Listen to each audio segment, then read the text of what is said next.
la última sesión. Buenas Buenas tardes, profe. Gracias por la oportunidad para todos.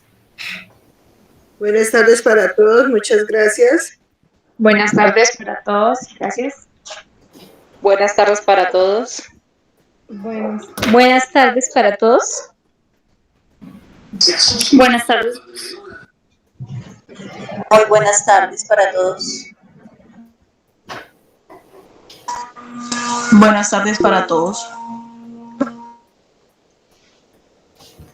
Buenas tardes para todos. Bienvenidas, bienvenidos. Vamos a dar inicio a nuestra quinta sesión con la agenda de la tarde de nuestra sesión de hoy, que vamos de 2 a 5, como siempre. Entonces, vamos a iniciar con el saludo, la bienvenida, que es lo que estamos haciendo. Luego, como segundo punto, tenemos el resumen de la sesión anterior. Luego tendremos la dinámica de los comités. Vamos a tener una presentación de nuestra compañera acerca de la dinámica de los comités o mesas de seguridad alimentaria y nutricional con enfoque en el derecho humano a la alimentación. Como cuarto punto tendremos la presentación de experiencias para la garantía del derecho humano a la alimentación. Tendremos a nuestro compañero Carlos Varela del colectivo Agua de Panela, que nos hablará de huerta comunitaria.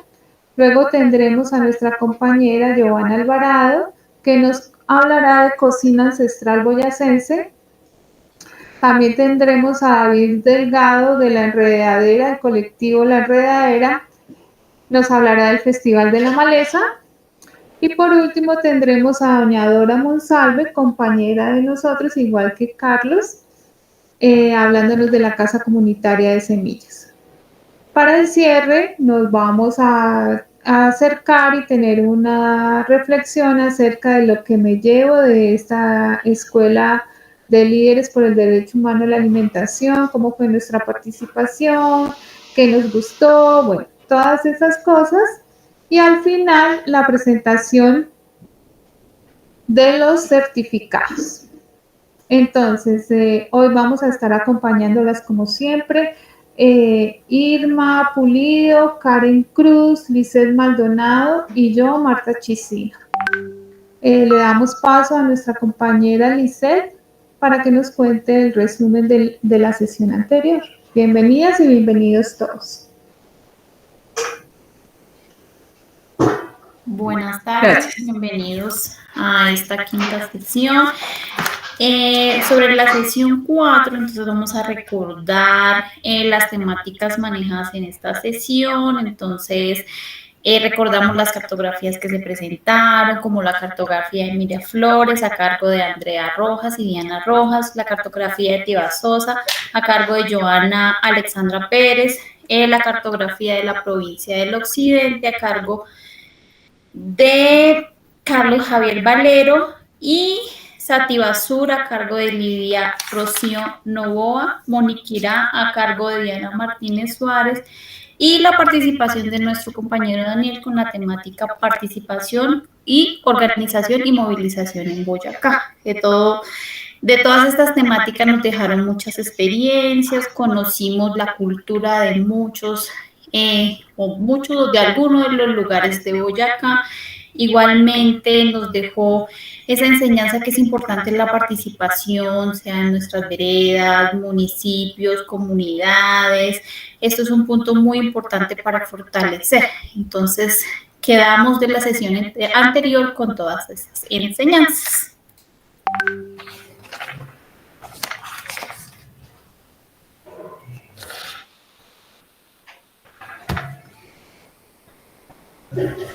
Entonces continuamos con nuestra compañera Karen para continuar con la dinámica de los comités de seguridad alimentaria y nutricional con enfoque al derecho humano a la alimentación.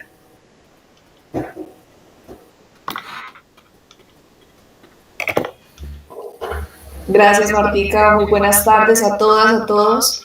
Nuevamente en esta jornada, qué rico volver a encontrarnos este jueves en la tarde.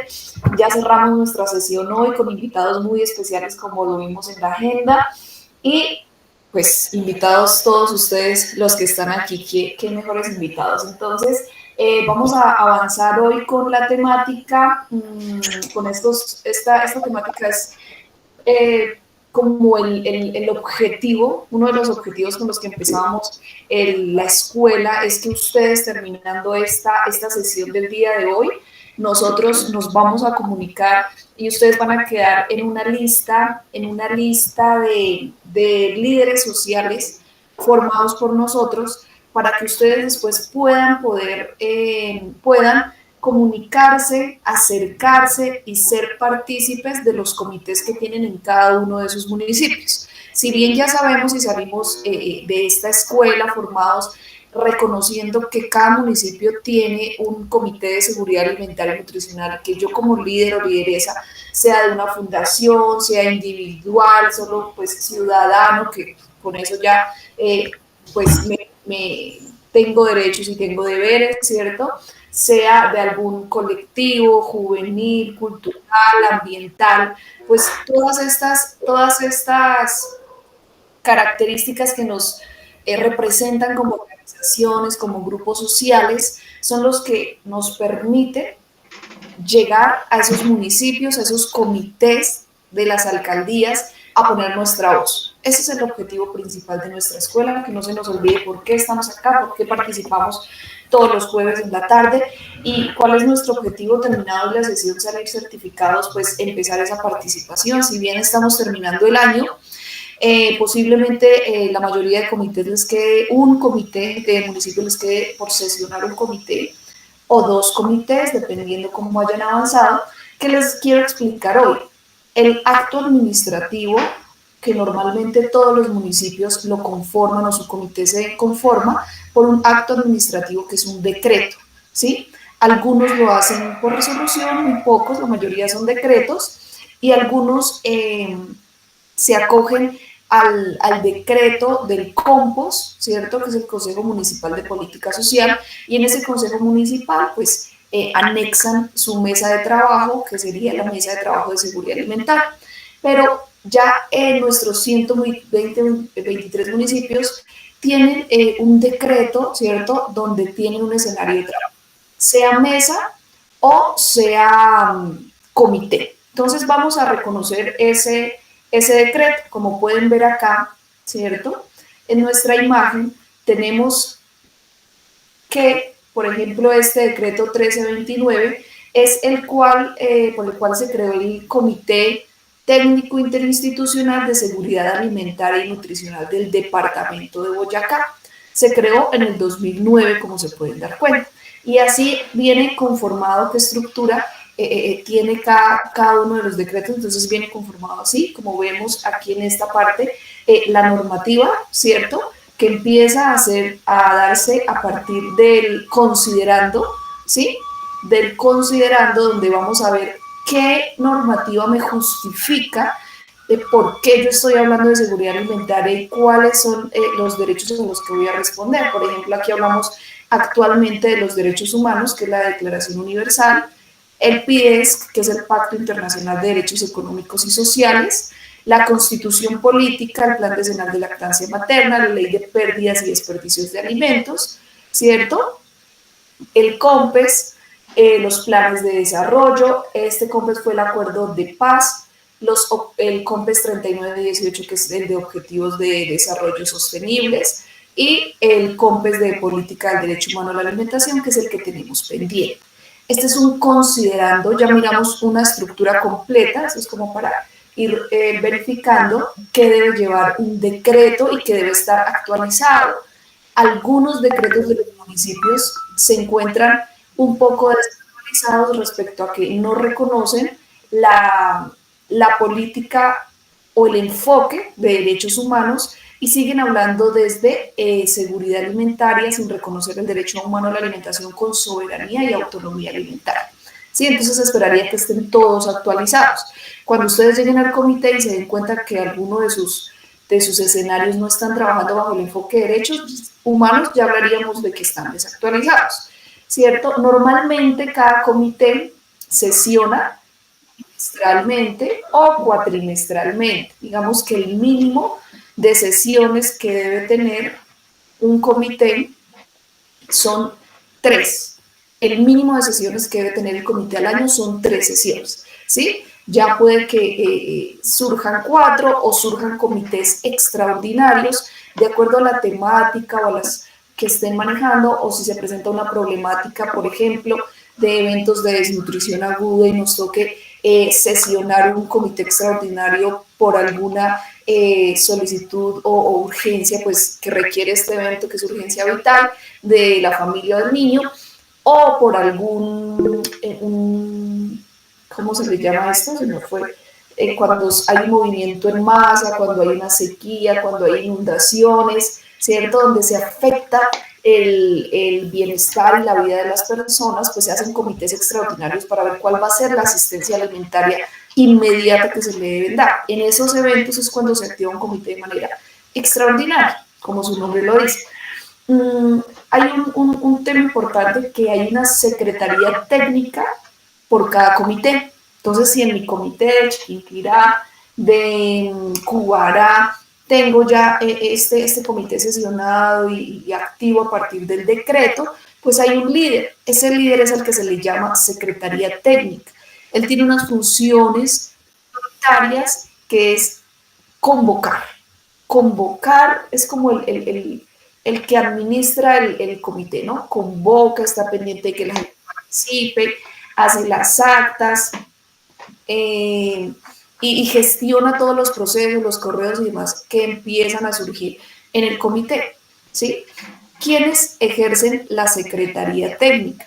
Entonces, hay diferentes dependencias en los municipios que ejercen la secretaría técnica o que lideran estos comités. Tenemos secretarios de planeación, secretarios de gobierno, tenemos secretarías de desarrollo económico, tenemos direcciones locales de salud, ¿sí? Son los principales. Algunas humatas, tenemos, o el sector agropecuario, que normalmente van, pues responden a una secretaría de planeación o de gobierno, ¿sí? Igual la dirección local de salud responde a una secretaría de planeación o gobierno. Entonces, normalmente esas son las secretarías, ¿sí? Que pues manejan la agricultura o lo de salud, ¿cierto? Bueno, hay una estructura, entonces, donde van todos estos temas que he venido hablando, ¿sí? Y la estructura inicial, pues, es la creación, los objetivos, los principios, cuál es el objetivo de crear un comité, cuáles son los principios que me rigen de esta temática, los integrantes. Entonces, en los integrantes de un comité vamos a tener a las secretarías que hacen parte de la alcaldía, desarrollo, gobierno, planeación, a veces Hacienda entra con voz y voto, a veces entra como invitado, comisaría de familia. ¿Por qué? Porque estamos hablando de un derecho humano a la alimentación. Personería también algunas veces entra como invitado. Comisaría, recordar que quien restablece derechos allí, por ejemplo, en la primera infancia, en las familias, pues es comisaría de familia. No nos puede faltar este integrante. Un representante de instituciones educativas, puede ser los rectores de cada institución o uno del sector educativo del municipio. Sociedad civil con voz y con voto. ¿Quién será esa sociedad civil que va a ser parte de estos integrantes de los comités? Ustedes, ¿sí? Ese es el objetivo, que ustedes puedan llegar a ser representativos en este acto administrativo. ¿Con qué? Con voz y con voto. No solo como invitados de que venga y ponga atención y reciba la información, pero no puede opinar, sino que aquí es importantísimo que ustedes tengan voz y voto, ¿sí? Listo. ¿Cuál es ya miramos un decreto completo para ver esas partecitas de las que van formando nuestro decreto de conformación de comité. Como dijimos que un comité sesionaba 3 o 4 veces, entonces, ¿qué es lo ideal?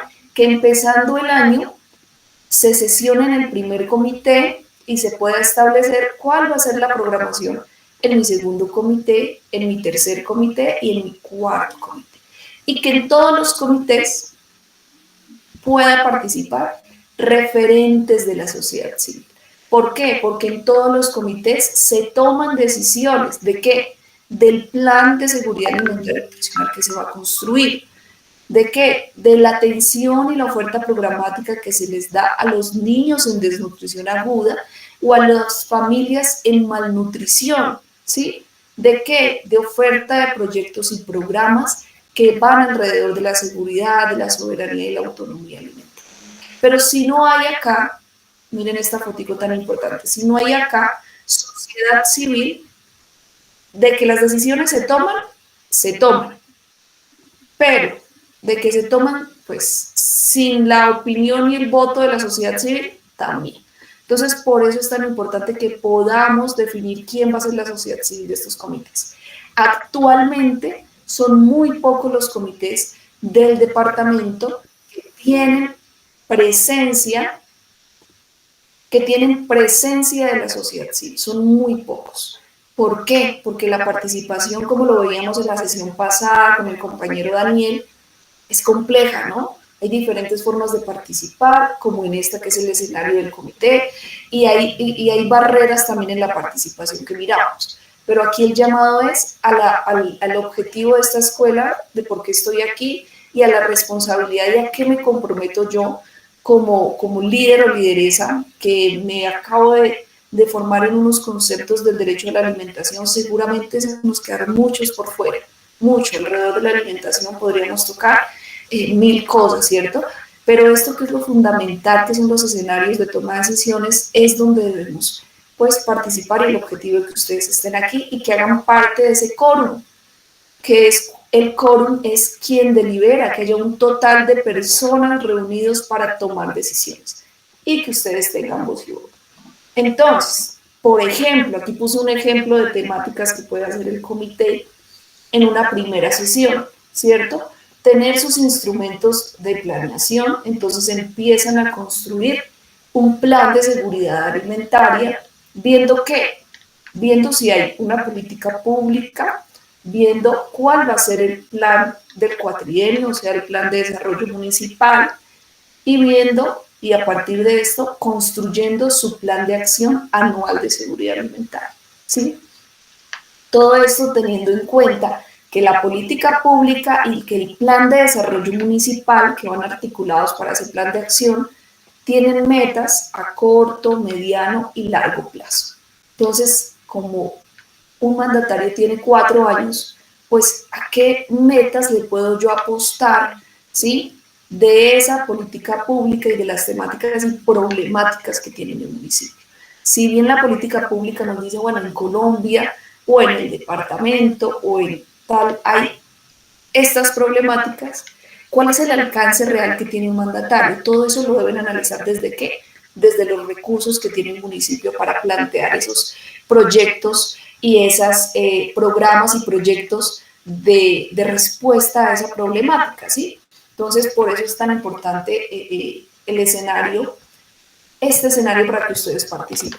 Y es aún más importante si no los invitan a pero los invitan al COMPOS, que es el Consejo Municipal de Política Social, donde se toman también decisiones del plan de desarrollo. Es importante que ustedes sepan que empezando el otro año, el mandatario tiene un tiempo para construir su plan de desarrollo. Que no se nos vaya, o sea, es responsabilidad de nosotros y de ustedes como líderes y lideresas, que ningún plan de desarrollo de nuestros municipios se vaya sin un componente de seguridad alimentaria y nutricional o del derecho humano a la alimentación, ¿sí?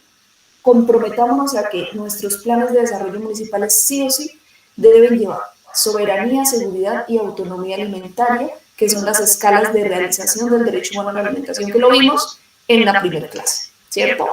Entonces, en esa primera sesión se pondrán a definir el plan de acción del 2024 con autonomía del municipio y revisando los planes previos, identificarán avances y los actores. Entonces, si es necesario sensibilizar, ¿por qué es necesario sensibilizar? Porque es que nos llegan secretarios nuevos, nos llega todo el servidor público y funcionario público prácticamente que nuevo, ¿cierto?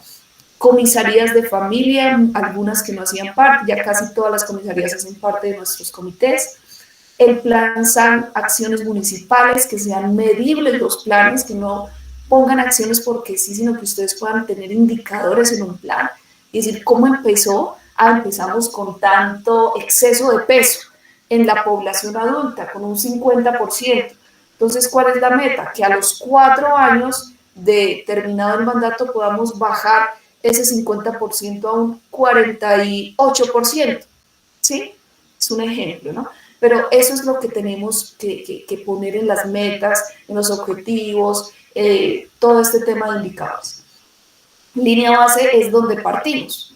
Lo que les digo, partimos de un 50% de exceso de peso pues nos toca ver todo, cuántos proyectos productivos partimos. Sucede que tenemos oferta de 80 huertas caseras. Eso es de lo que partimos, esa es la línea base. ¿Cuál es nuestro objetivo? Abarcar más población y que en el cuatrienio tengamos, de acuerdo a la problemática, que si necesitamos huertas caseras o comunitarias se va a ampliar, entonces van a ser alrededor de 100 o 120, ¿y en qué veredas? Veredas que de pronto no se hayan tocado, población que de pronto no se haya trabajado o población vulnerable, y es así como se priorizan y focalizan estas acciones y la población dentro de los planes de desarrollo, dentro de los planes de acción de seguridad alimentaria. ¿Listo? Fortalecer ¿qué? La sociedad civil con voz y voto e indicadores nutricionales, que ustedes en los municipios cuando entran a un comité sepan cuántos niños en desnutrición aguda hay, sepan cuántos niños están bajos de estatura, ¿sí? Sepan cuántos niños están en exceso de peso. Eso es lo que le tenemos que exigir como sociedad, ¿sí?, a nuestros mandatarios en esos escenarios. No es sentarse en un comité por diligenciar una lista de asistencia, por diligenciar un acta, por diligenciar de que sí, de que nos reunimos, no, sino que realmente un comité, o sea, ustedes son los que van a poder exigirle y ser esa voz de exigencia dentro de los escenarios de comité. Me voy a ver un segundo, ya aquí en estos 3 minuticos que nos quedan, les dejo de compartir esta pantalla y les comparto un decreto,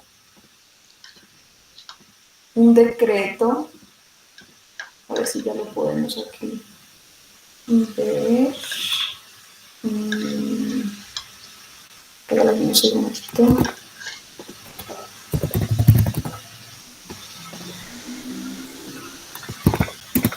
Listo. El decreto, esta es una estructura que nosotros tenemos de decretos para socializar con los municipios. Entonces todo decreto empieza por un número de acuerdo a la estructura de los procedimientos municipales, por medio del cual se crea el Comité Interinstitucional de Seguridad Alimentaria en el municipio, y ya miraremos si empezamos a hablar del derecho humano a la alimentación de acuerdo a la política nacional que sale.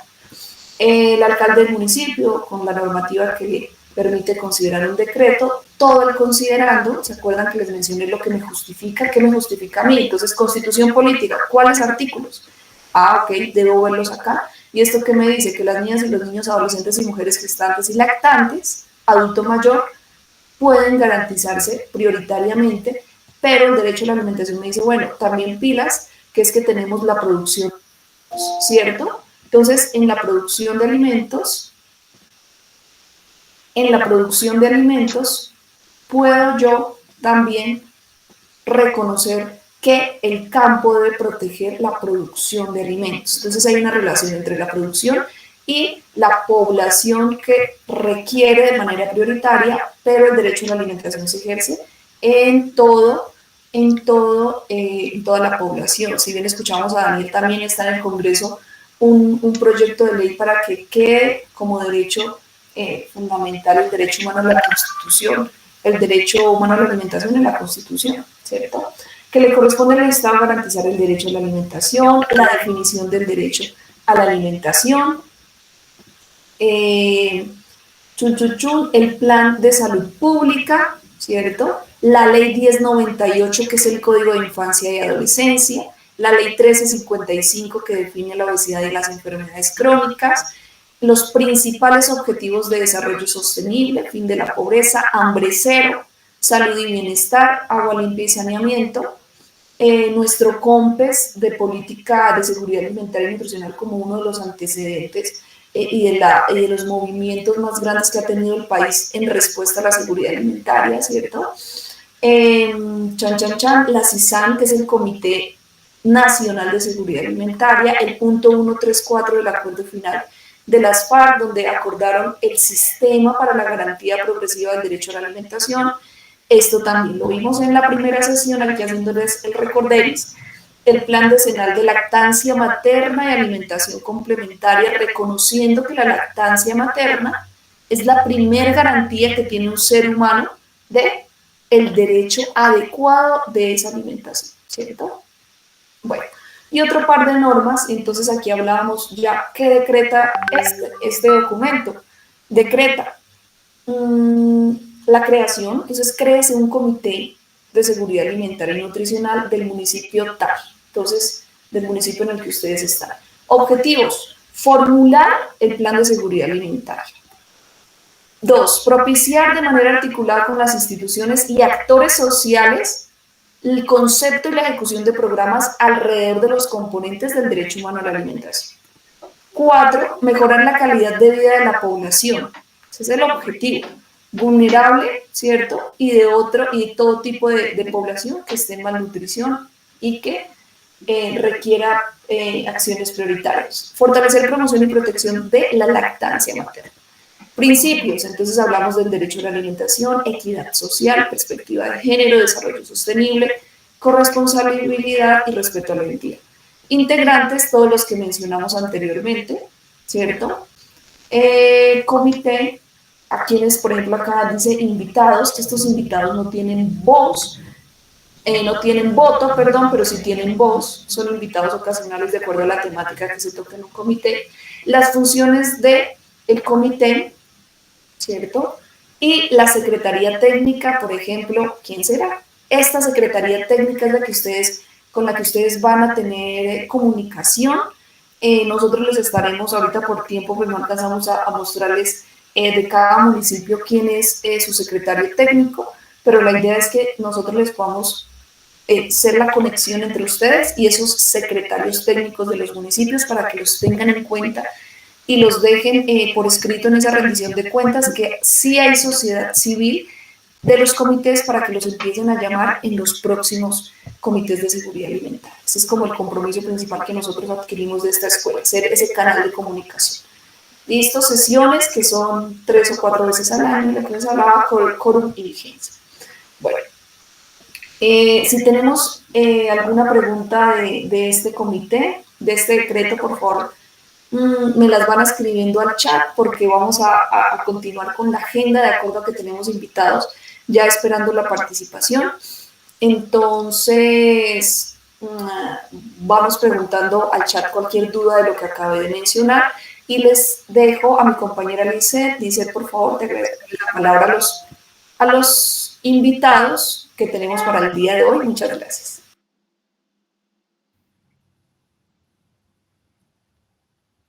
Dándole continuidad a la agenda, entonces iniciamos con nuestro primer invitado, que es Carlos Javier Varela Bernal, quien es ingeniero ambiental de la UPTC, actualmente trabaja en la Fundación Muisquín, es coordinador del colectivo Agua de Panela a través de iniciativas juveniles de carácter cultural que propone la alimentación de diversas acciones como las huertas comunitarias. Carlos, buenas tardes, bienvenido. Hola, buenas tardes. Pues muchas gracias por esa presentación. Justamente voy a hablarles del proyecto del colectivo Agua Panela, el cual, bueno, aquí voy a presentar pantalla completa. Esto no es. ¿Me podrían confirmar, por favor, si se está viendo? Sí, señor, se está observando, Carlos. Vale, gracias. Entonces, como bien lo decían, este proyecto nace de un colectivo que se llama el colectivo Agua Panela y es parte del territorio Chiquinquirá, digamos que nace acá y apunta mucho hacia el occidente, hacia esa provincia. Sin embargo, los integrantes son de diversas partes de Boyacá. Entonces, voy a empezar. Esta charla, esta introducción, se llama De la semilla al plato, sembrando paz con los sabores del occidente. Entonces, esa iniciativa pues está financiada por el Ministerio de Cultura, entonces por esto aparecen aquí como los logos, y ya más adelante les contaré un poco más. Entonces, todo inicia desde la ruralidad, ¿no? Como que este aspecto rural de Boyacá, cuando se suele pensar en Boyacá, se piensa en eso, en la ruralidad, en los campesinos, en la ruana y demás. Sin embargo, la ruralidad pues viene atravesada por el desplazamiento forzado, que acá en Boyacá, pese a que se menciona que es un remanso de paz, hay muchas situaciones de conflicto y sobre todo desplazamiento forzado. En el país hay más de 8 millones de personas a mayo de 2020 que están inscritas como desplazadas por la violencia, desplazadas por la fuerza. Y pues Boyacá tiene unos datos muy atrasados que hay que como que actualizar o que buscar. Y bueno, en ese orden de ideas, la ruralidad es la que más ha sufrido como esta problemática del desplazamiento forzado. Entonces, en el chat les voy a pedir como que sean un poco interactivos, no los voy a leer, pero más adelantico podemos como leer esas respuestas. Entonces, si ustedes lo sacan de su finca, viven en su finca en la ruralidad y los sacan, los desplazan violentamente, ¿ustedes qué se llevarían? Les pido por favor ahí si pueden escribir la respuesta. ¿No? ¿Ustedes qué se llevarían? En el caso de mi familia paterna, que ellos fueron desplazados por la violencia de la zona de Otanche, entre San Pablo de Borborio y Otanche, y la zona rural, ellos lo que hicieron fue llevarse unas semillas, un puñado de semillas, y se vinieron acá a Chiquinquirá, buscando pues la protección del manto de la Virgen de Chiquinquirá, y pues buscando como tal rehacer su vida. Todo esto en el marco de la violencia. Entonces, esto atrajo muchas problemáticas que van mucho más allá de ese desplazamiento forzado de la violencia, sino que cambian las dinámicas de las personas, porque ellos estaban acostumbrados a sembrar y a comer comida de tierra caliente. Entonces, esto es muy importante, como que al desplazarse, no solamente desplaza a las personas, sino se desplaza sus costumbres, su cultura y su forma de vida. Acá una historia rápida de un proceso de investigación que se realizó ya hace bastantes años, y resulta que en el Valle de Ubaté, en la zona cerca a Garagoa, donde ahora hay un montón de mineras de carbón y demás, había una comunidad que vivía al lado del río. Entonces, al vivir al lado de este río, llegó una de esas mineras carboneras con todos los papeles en regla a socializarle a la comunidad que necesitaban encauzar el río, lo cual significa poner un bloqueo y desviar el trayecto del río para ellos hacer uso de las aguas de ese mismo río. Entonces, la comunidad que tenía sus milpas al lado del río, las milpas son estos cultivos agrodiversos que suelen colocarse al lado de los ríos para poder obtener el agua de ahí, y que son una estrategia agroecológica, pues la comunidad quedó pasmada porque si les iban a cruzar el río iban a dañar todo su proceso. Al ver la negativa de la comunidad, la minera les dijo como, pero tranquilos, nosotros, esto me lo voy a inventar porque no me acuerdo la cifra, nosotros les vamos a dar cada mes 10 libras de pescado a cada familia, y así nunca se van a tener que preocupar por la comida. Así nunca van a preocuparse por el desove de los peces, y que de pronto puede que haya o no haya alimento para ustedes en esas épocas de desove. Entonces la comunidad se detuvo y les dijo esa frase que enmarco acá: nosotros no queremos pescar, nosotros queremos pescar, porque pescar es nuestra vida. Entonces ahí se encierra justamente la idea de que la comida y como tal la siembra y el cultivo no solamente son un acto económico o es un acto nutricional, pues de salud, como de yo si no como me muero o si no como me enfermo, sino que en realidad es un acto social y cultural que une a las comunidades y que además de crear relaciones sociales, es una relación social en sí, el hecho de cocinar, el hecho de brindarle un tinto a alguien, el hecho de brindarle una comida a alguien. Todo esto está enmarcado en una relación que se tiene no solamente entre las personas, sino también entre los ecosistemas, como de dónde sacamos el agua del tinto que voy a preparar, de dónde se saca el café, esa semillita, dónde se siembra, pues se siembra en un suelo. Entonces tiene que ver el suelo, tiene que ver el agua, tiene que ver diversos aspectos que todos se conjugan y se tejen en lo que es esta relación alrededor de la comida y de la cocina. Toda esta como teoría va enmarcada en la investigación que más adelante les compartiré. Entonces, bueno, a su vez el maíz lo hacemos nosotros y él nos hace. el maíz, ¿cómo surgió? Primero inició como siendo un pastico, una espiga pequeñita, y fue el hombre que poco a poco fue seleccionando, el hombre y la mujer fueron seleccionando poco a poco las semillas, hasta que hoy conocemos este maíz grandote que tiene un montón de granos muy ricos, y pues justamente el hecho de seleccionar eso a través de los años es lo que hizo que el maíz fuera lo que es hoy, y nosotros somos lo que somos gracias al maíz también. El hecho de que nosotros nos alimentáramos del maíz y creciéramos como sociedad y demás, y nos reprodujéramos como especie y demás, pues es gracias a que nosotros creamos el maíz y el maíz nos crió a nosotros. Entonces es también ver esa relación de cómo nosotros, el alimento, nosotros lo hacemos crecer y él nos hace crecer a nosotros de una u otra manera. A su vez, en algún momento me preguntaban, hablando como de estas charlas en huertas o de estas charlas sobre las semillas, como, bueno, si en algún momento de la vida el ICA se enloqueciera y fuera finca a quitarle las semillas y a quemar todo y a dañar todo, ¿qué pasaría? Y pues en realidad es bastante fácil, porque así haya la ley que haya, la gente va a seguir sembrando. Y las semillas nativas, las personas, la memoria, las recetas, las costumbres y los espacios van a resistir, porque es parte de la idiosincrasia, es parte de la cultura, y es la soberanía y la autonomía alimentaria que tenemos. Porque ¿qué decisiones en este mundo que suele verse tan controlado y a veces como tan complicado? ¿Cuál es la decisión donde tenemos una verdadera soberanía en nuestro día a día? En la elección de qué comer. A veces, obviamente, nos obliga el dinero o otros aspectos económicos a seleccionar otra comida que de pronto no querramos, de pronto no nos nutra tanto, o de pronto no sea autóctona o nativa, pero sí seleccionamos qué comemos. Entonces, viéndolo en esta retrospectiva, esto va a resistir, y esto es un tema que va a seguir en el tiempo, esté reglamentado o no. Obviamente la importancia de reglamentar las cosas y de continuar ese proceso, pues nos brindaría como muchas facilidades, y justamente por eso agradezco este curso y agradezco como el proceso que ha seguido. De pronto ahí también en el chat les voy a pedir que piensen qué es este plato que vemos acá. ¿Listo? 5 segundos. Resulta que es el caldo de plátano. Este caldo de plátano fue el que inició toda esa investigación. Y pues más allá también de la historia de mi abuela y de su desplazamiento.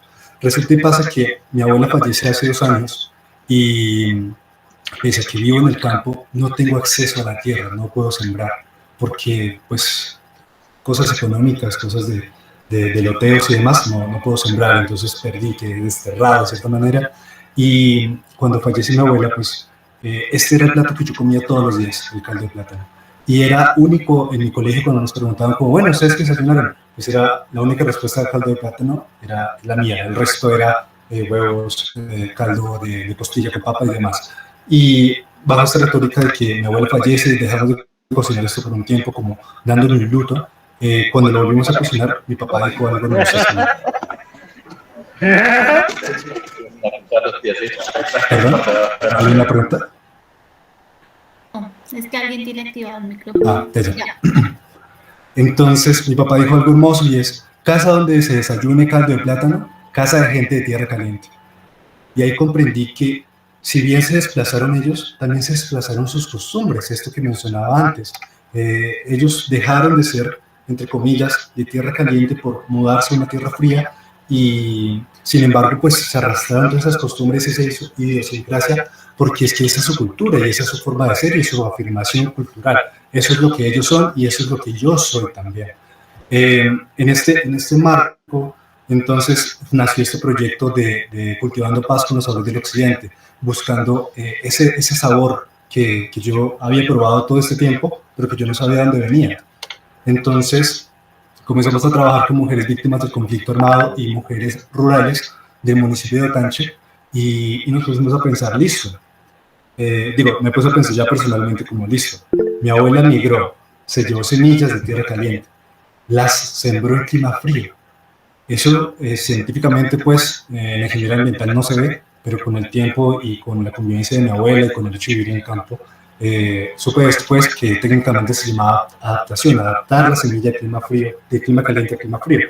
Pero eso es un proceso arduo y de años. Entonces, durante un tiempo, ellos sufrieron hambre, de alguna manera. hay un punto aparte. Esta foto es doña María, una de las personas excelentísimas que ha salido de este proyecto, una persona hermosísima que nos invitó a comer cada uno de los días que estuvimos allá en Otanche, y siempre sin esperar nada a cambio, solamente como por tendernos la mano y por mostrarnos que el occidente no es lo que se piensa, no es ese territorio violento y hostil, sino es un territorio muy amoroso donde se come en paz. Entonces, ella mencionaba algo, y es cómo pensar en paz con el estómago vacío. Resulta y pasa que dentro de la historia de ella, y que va en el marco de este proyecto, ella durante la Guerra Verde, durante la Guerra de las Esmeraldas, tuvo que quedarse aislada. O sea, ella huyó de la guerra y se aisló en su finca. Ella no quiere saber nada de esmeraldas. Entonces se aisló en su finca, y ahí que dijo como, bueno, ¿cómo voy a sobrevivir allá en mi finca? ¿Sí? Pues comenzó a sembrar y a robarse piecitos y semillas de donde más pudo. Y en su finca es una selva gigantesca con un montón de plantas de diferentes tipos, unas alimenticias, otras de jardín, otras bonitas y demás. Y pues esto lo hizo en el marco de sobrevivir, en el marco de trascender y de pasar la guerra, y pues de tener que comer y alejándose pues de las balas. Entonces, ¿cómo nosotros, respondiendo a esa pregunta, cómo pensar en paz con el estómago vacío? Pues uno de los primeros pasos, siguiendo como el legado de ella, es compartir las semillas, compartir el alimento. Entonces, las semillas se comparten. El hecho de seguir sembrando lo nativo y el hecho de seguir cultivando lo que se da en el territorio, pues implica muchas ventajas y muchos beneficios, incluso contra el cambio climático. O sea, una estrategia para combatir el cambio climático justamente es eso, sembrar lo nativo, porque nos ahorramos muchos recursos, tanto económicos como desplazamiento y demás, y pues obtenemos este alimento. Sin embargo, entonces hay un detalle, ¿no? Las semillas no solamente se comparten así como en la foto, como dando una semilla, como todo, mira esto que hace, se comparten cuando se comen. El hecho de nosotros poner a cocinar algo, el hecho de comer algo nosotros, implica ya darle un sentido a esa semilla y una mirada diferente a ese alimento, porque no solamente es un alimento que fui allá al éxito, al de uno, lo que sea, y lo pagué y lo compré, sino que el momento de sembrarlo, de consumirlo, adquiere como todo este significado y esta relevancia hacia las semillas, porque más allá de ser plantas y de ser seres vivos y de ser organismos vivos, ahí pues tienen todo un sentido social en el hecho de que ellas son las que nos alimentan. Y vuelvo a decir, como que nosotros cultivamos y criamos a las plantas y ellas nos crían a nosotros. Entonces, bajo esta idea y esta lógica de este proyecto, buscamos realizar una cartilla que recopile estas recetas que son memoria en el territorio, porque las recetas que no se comen, las que no se cocinan, las que no saben bien, no trascienden en el tiempo. Yo que le voy a recomendar a usted una receta de la comes con huevos si sé que sabe mal o que no me sirve, no me alimenta. Entonces, en ese marco, lo que nosotros estamos haciendo en este momento, porque no hemos terminado la cartilla, es recolectar esas recetas de estas mujeres víctimas del conflicto, de los niños, y de hecho los niños nos ayudaron a ilustrar estas recetas. Esos dibujitos que ven ahí son de parte de las niñas y los niños del municipio de Otanche, que nos acompañaron en estos talleres de recetas, donde también cocinamos con ellos. En la primera foto estamos viendo algunos sabores y olores de clima frío y de tierra caliente. Entonces ahí están como tapando los ojos y dejando que ya abuela y que adivine qué es ese alimento, qué es ese sabor, qué es esa sensación. Y abajo ya estábamos como dibujando, pintando estas recetas, que lo hicimos a punto de memoria. La verdad, nosotros traíamos un montón de fotos que habíamos tomado de cuando cocinamos con las mujeres, y dijimos como, bueno, les mostramos la foto y el niño la dibuja. Y no fue necesario. Las chicas y los chicos a punta de memoria se pusieron a dibujar. No tocó, íbamos aprendiendo. Me acuerdo que estábamos conectando el video y ellos ya estaban como dibujando, como, bueno, ¿qué dibujé?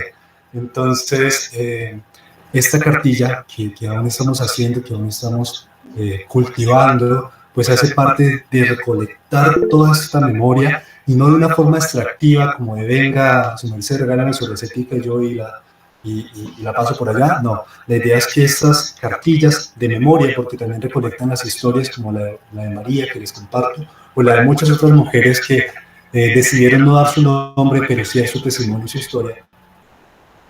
a su vez que las recetas y que las semillas. Entonces, la idea es que esa cartilla se quede allá en el territorio, en Otanche, y con esa diferenciación como vemos acá, Nacumes con arroz de la vereda centro, Nacumes con huevos del barrio de Danubio, porque este territorio del occidente de Boyacá, más allá de violencia, más allá de las minas y de las esmeraldas y los minerales que hay, de una riqueza biodiversa enorme.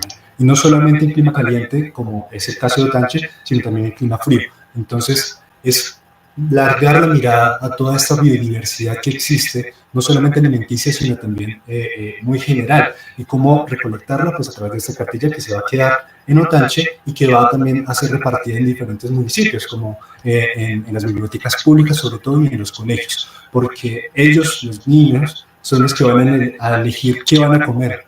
Ellos son los que van a meter la mano en el bolsillo después y van a encontrar 10.000 pesos, 15.000 pesos para un almuerzo, y van a decir como, venga, voy y me compro el del éxito. Qué pena contigo interrumpirte.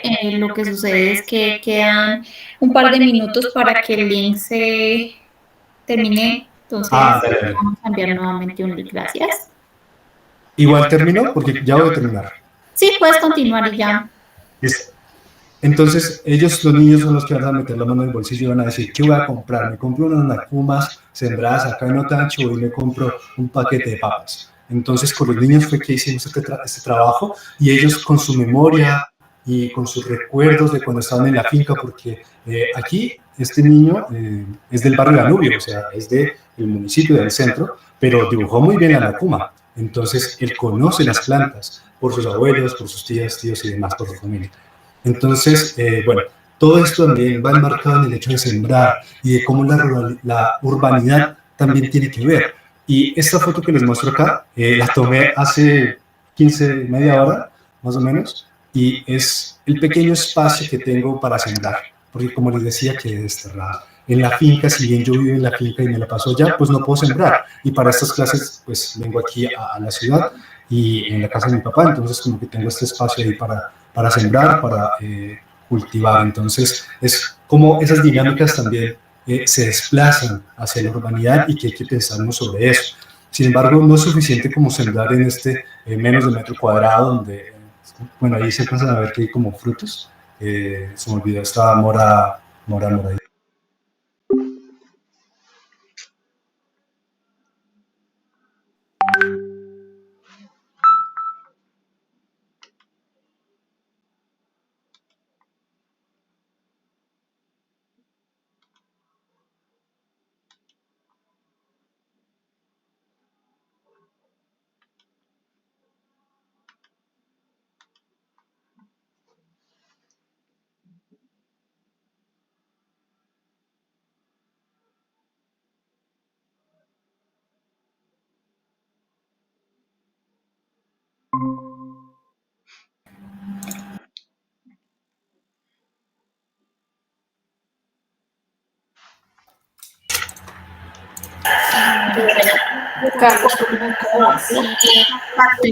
¿Alguien más o terminaste?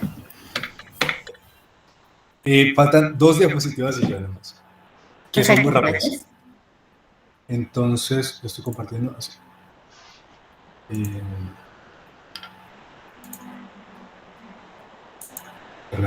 Listo, entonces, pues yo empecé como a sembrar acá. Sin embargo, no era suficiente. Entonces nos buscamos un parque público, que es acá el Parque Juan Pablo II, y un lote de llano que estaba sin usar, y sinceramente empezamos desde la ilegalidad. Hicimos como una cama ahí, es bastante apartado como de los ojos de la administración, entonces empezamos a sembrar ahí. Luego la administración se dio cuenta, como que estábamos trabajando, y dijo como, venga, tranquilos, nosotros les ayudamos, y nos colaboraron como con un poco de la fuerza de mano de obra. También la comunidad del barrio, algunos amigos, amigas, vinieron y creamos estas camas que después se convirtieron en una huerta comunitaria de diversas cosas. Sacamos papa, un montón de hierbas aromáticas y cilantro, perejil, tomillo y todo este tema, y también papas moradas, papas nativas, entre otras semillas como que había en mi familia y que yo ya no podía sembrar, que habían también que trajeron otras personas. A su vez se sacaron zanahoria, maíces y bueno, un montón de cosas. Incluso la comunidad, fue muy bonito que durante una temporada la comunidad se sintió como tan cercana a la huerta que hasta, bueno, también frijoles, que hasta llegaron a sembrar marihuana. Exactamente no sabemos quién la sembraría, el caso es que se dio, y nunca la cuidaron ni nada, entonces la planta tiene un proceso, y es que cuando no se cuida esto se vuelve como, tiene ambos fenotipos, masculino y femenino, y desde ahí pues ya no produce la flor, que es lo que se suele usar. Entonces esa planta creció ahí y por ahí mismo se murió, y bueno, es como un ejemplo de la autonomía de la huerta y de cómo la gente participaba. Después la participación bajó cuando me tocó trabajar en otro departamento, entonces la participación bajó, la huerta se quedó ahí muy quieta, y ahorita la tiene como tal Juan Pablo II, o sea, la administración la usa, pero ya no con huertas, con semillas nativas, ni tampoco sin químicos, libre orgánico, sino a punta pues, de químicos y con semillas certificadas pues, del mercado. Entonces este proceso pues lastimosamente quedó ahí, pero igual las personas que en un inicio comenzaron a trabajar con nosotros también ya tienen como sus propias huertas urbanas, entonces es como unas por otras.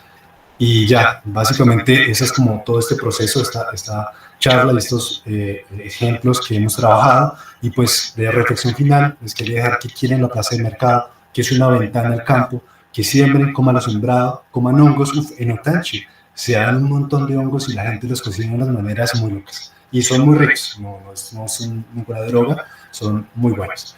Abracen a sus abuelos y comen verduras. Gracias. A usted, Carlos, muchísimas gracias por sus aportes. Vamos a iniciar con una sesión de preguntas, 10 minutos. Quien desea conocer sobre el tema, desean preguntarle algo a Carlos, por favor, levanten su mano. ¿Quién aparece como Mari Jerónimo? ¿Puedes hacer la pregunta, por favor? Muy buenas tardes a todos. Me queda la curiosidad lo que acaba de decir Carlos sobre los hongos. ¿Se cultivan o cómo es ahí? Sí, mira que hay algunas, ¿cómo se llaman?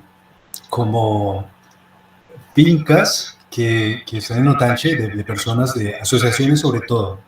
Algo muy curioso es que los hongos no los cultivan como cada quien, sino siempre están en una asociación y cogen un lotecito como oscurito, como lejitos de la casa, colocan madera, colocan como si uno fuera a sembrar una mata, entonces le ponen como el sustrato, sobre todo es madera y es rezago, como cosas de poda, y ahí los hicieron crecer. Que yo te diga exactamente cuál fue el proceso que ellos realizaron, no sé. Al principio sí me comentaba que la señora pues iba allá a la serranía de las Quinchas y sacaba los hongos, veía muy bien dónde es que estaban y le decía al vecino como, venga, don Pedro, mire que aquí me encontré esta avenida, ¿cómo la sembramos? Y don Pedro le decía como, bueno, ¿dónde la encontró? Y ahí fue cuando como que ellos, mediante la investigación, lo que hacen todos los campesinos, dijeron como, pille, así se siembra. Entonces ahí comenzaron a hacer ese proceso. Pero lo tienen muy escondido, ¿no? Como ni para la venta, ni para nada de eso, sino como que saben que es comestible, entonces para el almuerzo. Gracias, Carlos. David Torres, tu pregunta.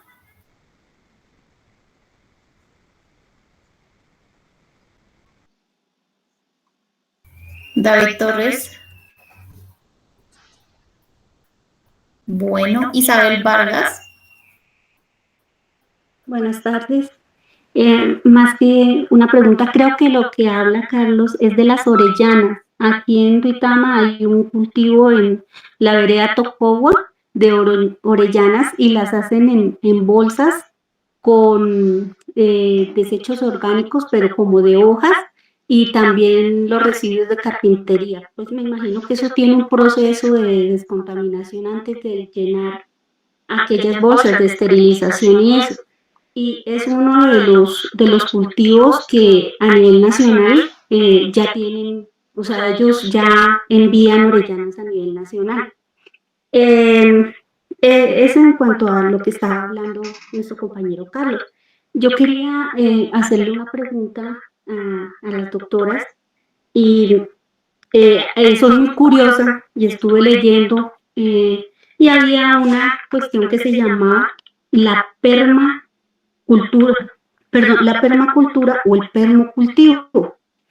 Me dediqué a buscar de qué se trataba, pero me gustaría que pues las doctoras que son quienes nos orientan en este caso, no sé, nos dijeran, porque me pareció algo muy lindo. Incluso encontré que en Sotaquirá, en una vereda que se llama Angostura, y la finca se llama Macaní, hay una finca que se dedica a la permacultura o al permacultivo, y me pareció realmente sensacional ese video. Quería compartirles y dejarles la inquietud. Gracias.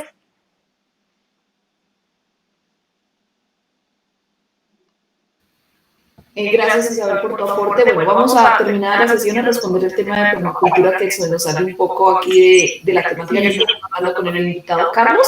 Entonces, ya al finalizar te respondemos, Isabel. Muchas gracias. ¿Quién sigue con las preguntas, Isabel, por favor? ¿Alguien más? Patricia Peláez. Es que de pronto el micrófono no me servía. Buenas tardes a todos, señor Dame un segundo, permíteme, David, y iniciamos con Patricia y ya paso contigo. ¿Listo? Muchas gracias. Buenas tardes a todos. Carlito, le quería preguntar, es que no escuché bien, ¿cómo es que se llama el parque donde va? El parque donde está la huerta se llama el Parque Juan Pablo II. Es donde vino el Papa en su momento y donde se le hizo como todo, el que se construyó gracias a la venida del Papa. Entonces queda ahí en el Cerro de Terevinto, por si conocen Chiquinquirá. Gracias. Continuamos con David Torres. Ahora sí.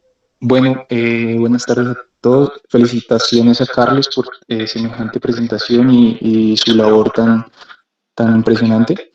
Quería hacerte una pregunta como en el tema de ¿por qué crees que no se puede continuar como procesos que sigan andando, en este caso, digamos, sin un acompañamiento, sino que sean autónomos, que las mismas personas que han venido, digamos, interesados y que han acompañado en uno u otro día, sigan también liderando esos procesos de fortalecer las huertas? Siento que a veces hay dos factores circunstanciales y siento que es el miedo por un lado y por otro lado es como la falta de la apropiación. Entonces, en este tema de la huerta, mis amigos, que eran los que me acompañaban como cada viernes subíamos como una actualización a la red social, como hoy cultivo de tal, hoy siembra de tal. Entonces, mis amigos me acompañaban como por la amistad. Entonces, cuando yo no estaba, pues ellos no iban. Y la comunidad del barrio era por el miedo. A veces una señora me llamaba como, ay, don Carlos, discúlpeme, es que no me dejaron entrar a la huerta. Y yo como, ¿pero por qué? Entonces luego yo llamaba al parque y el parque me decía, no, pues ahí está abierto. Y es como por ese miedo a que se piensa que lo público es privado, ¿no? Como que el parque entonces dice CAR, entonces es privado y no se puede como tocar, no se puede como sembrar. Y a veces ese miedo fue algo que me pasaba mucho porque, como lo mencionaba, muchas veces me llamaban a decirme como que no los dejaban entrar o que algo pasaba o que me pedían permiso para ir y pues yo les decía que no, eso no es mío, eso es de todos. Entonces siento que el miedo también jugó ahí un factor importante y pues a su vez el hecho de que el trabajo del campo también suele ser duro. Algo muy curioso también es que la gente iba, sembraba y no cosechaba, o sea, no le importaba como que dejaba ahí su semilla. A veces incluso la cuidaban juiciosamente durante un tiempo y después cuando era cosecha y se anunciaba como, venga, caigan, vamos a cosechar, vamos a esto, y lo dejaban ahí. Y en algún momento alguien me comentó una foto y decía como, es que yo para qué voy a cosechar allá si es algo que se va a quedar la cara, como esa desconfianza con las instituciones también, pero la CAR pues no tenía nada que ver, o sea, la CAR que va a hacer con unas zanahorias ahí. Entonces, siento que como que son todos esos factores que son complejos, son muy determinantes a la hora que la gente no participe, pero pues es un trabajo social que hay que realizar con las personas. A veces intentar abrazar o abarcar a mucha gente es como el ideal, pero a veces con grupos más pequeños, así sea con amigos o con la gente del barrio que de verdad tenga ese amor por la siembra, las cosas pueden perdurar.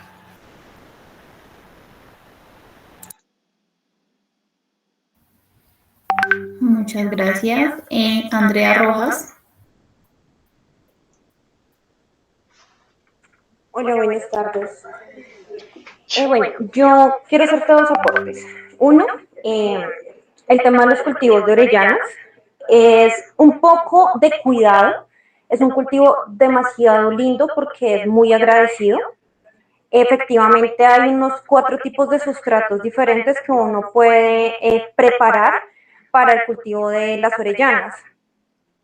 Lo que en realidad viene siendo como un poco complejo es poder reproducir ese micelio. Nosotros en la finca tenemos cultivo de orellanas, tenemos pues estamos en una implementación de un proceso de autosostenibilidad y de agricultura regenerativa. Y dentro de esa misma autosostenibilidad, a veces, aunque estamos en campo, y puede ser como un poco irónico, el tema del consumo de carnes es un poco difícil. Entonces, buscamos como suplir esa necesidad proteínica en otras fuentes, en especial pues de las orellanas. Nos dimos cuenta a raíz de un cultivo de conejos que tenemos, que también se da de manera muy natural el hongo amaretto. Es una seta que realmente tú haces y es un amaretto, es una vaina espectacular. Pienso que sería muy chévere, o pues a nosotros nos gustaría mucho como el tema de poder incentivar este tipo de cultivos y que más gente se anime a hacerlo, porque en sí no necesita mucha estructura, sino necesita como de pronto la voluntad de la persona querer aprender. Hay personas que tienen los cultivos de orellanas en un cuarto de 1 por 1 o incluso más pequeños, en armarios, en donde simplemente en la etapa en la que ellos son fotosensibles, tienen esa oscuridad. No necesitan oscuridad todo el tiempo, sino en la etapa de fotosensibilidad. Entonces, el tema pues de que estén manejando en otro lugar el cultivo de las setas, sean orellanas, sean champiñones, sean amarettos, sean, bueno, hay muchas setas que son comestibles y que se dan naturalmente, se dan en los bosques, se dan en muchos lugares en donde, sí, es espectacular. En donde no sabemos que el hongo se puede consumir y de qué manera lo podemos preparar. Entonces, nos gusta mucho como ese tema, incluso uno de los talleres que nosotros tenemos como propuesta para nuestra comunidad es el cultivo de orellanas y la preparación de los micelios, de los sustratos, perdóname, porque cada sustrato tiene un uso diferente. Yo puedo usar el sustrato de la orellana una vez ella ya pasó su productividad para abonos, la puedo usar para alimento de los animales, lo que es el ganado, las cabras, los conejos, pero cuando la quiero usar como alimento para los animales, no le puedo echar maderas ni ningún residuo de madera, tienen que ser sustratos especiales. Si los quiero para abonos, pues la madera termina volviéndose en capote y todo el proceso que la orellana le hace que la gente no solo consuma la orellana, sino que también haga un aprovechamiento total del residuo que viene siendo ese sustrato, en donde ella se reproduce. Por el otro lado, quería preguntarte, como en temas de semillas, nosotros estamos muy interesados y buscamos la opción de poder recuperar semillas nativas y de empezar a hacer dentro de esa agricultura regenerativa el uso de las semillas nativas en Boyacá y de esas especies que se han venido hablando, que se han venido perdiendo, y hay semillas que son muy difíciles de conseguir. Entonces, no sé si de pronto con Carlos o con alguno se pueda hacer eso para pues nosotros también poder implementar ciertas cosas aquí y poder brindarle la opción a la gente de reproducir esa semilla y que el que esté interesado pueda venir y llevar su paquetico de semillas para que ellos también la reproduzcan, hagan sus cultivos y pues así hagamos un rescate masivo en general de esos bancos de semillas que vienen siendo muy escasos. Perfecto. Claro que sí, y es que Gracias. justamente lo que vos mencionabas al final de esos bancos de semillas. Como les contaba, pues quedé desterrado, no tengo donde sembrar, como un espacio disponible así bonito y adecuado. Entonces, esas semillas de mi abuela que me quedaron, porque la verdad los demás hermanos pues, no estaban como tan interesados en el campo, mis tíos y demás. Entonces, lo que hicimos fue recoger esas semillas y generar asociaciones. Entonces, les compartimos semillas a campesinos, sobre todo de Saboyá, que Saboyá es donde más se siembra, acá en Chiquinquirá, más que todo es ganadería, y ellos son los que han venido cultivando y han mantenido esa semilla, y pues cada que tiene como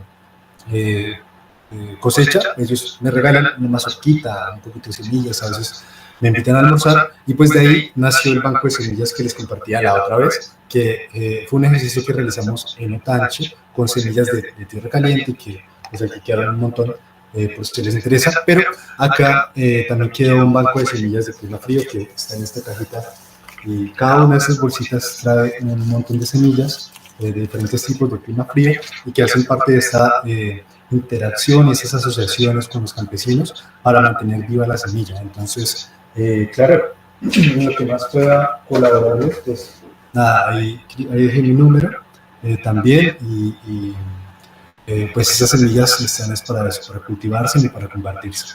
Entonces, ahí está. Muchísimas gracias a todos por sus aportes, dándole continuidad a la agenda. Llamamos a la segunda invitada, Giovanna Alvarado Reyes. Hola, buenas tardes. Buenas tardes. Quien es administradora turística y hotelera, magíster en patrimonio cultural, docente de la especialización en gestión del patrimonio cultural de la Universidad de Boyacá, e investigadora del grupo PAME, Patrimonio y Memoria. Ha participado en proyectos de laboratorio de investigación con el Ministerio de Cultura sobre cocina tradicional en la región de Lengupama. Hola, muy buenas tardes para todos y para todas. Bienvenida, Giovanna. Gracias. Gracias por el espacio, por la invitación también. Martica, muchas gracias. Voy a presentar acá algo que traje pues como para compartir con ustedes.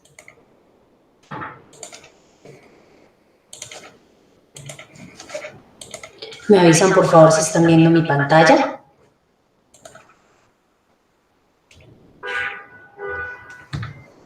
Sí, señora. Ay, muchas gracias. Bueno, pues esta es una experiencia de investigación titulada, o que se ha titulado Laboratorio de Cocina Tradicional en la región de Lengupá. Es una investigación que ya por 3 años consecutivos pues ha sido apoyada por el Programa Nacional de Concertación Cultural con el Ministerio de Cultura.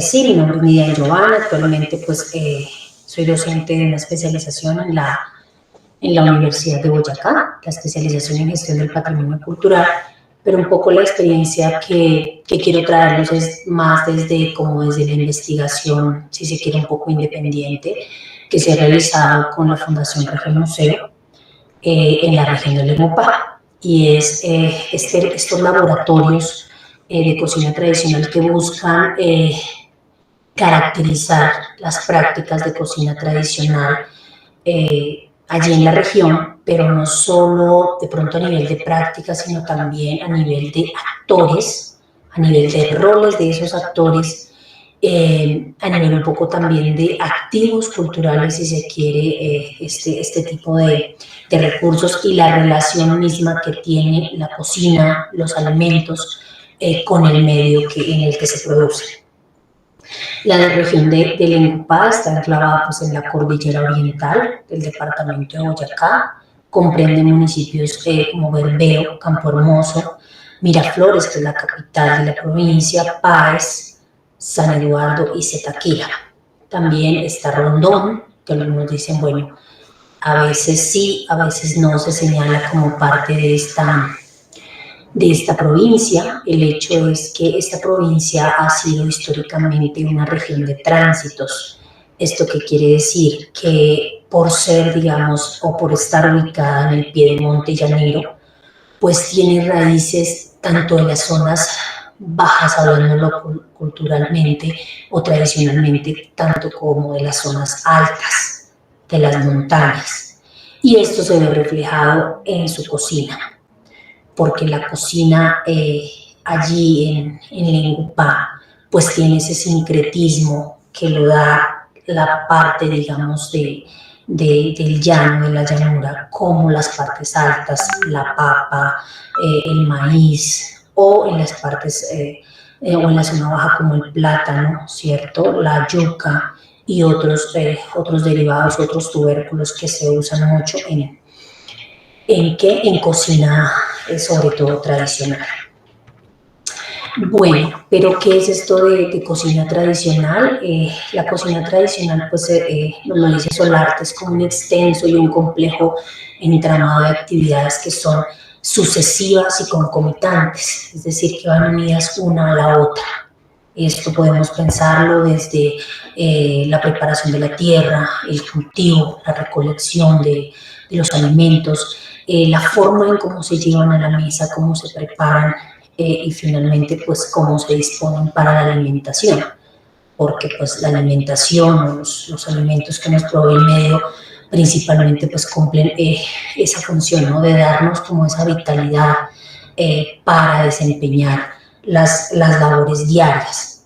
Y en el campo y especialmente en la región de Lengupá, la alimentación, o si se quiere, pues no tanto ahora, pero sí antiguamente, cumplía un papel muy importante y era darle a los obreros que tenían estas faenas agrícolas tan extensas, pues darle los nutrientes que necesitaba el cuerpo, la energía para soportar precisamente 8 o 10 horas de trabajo.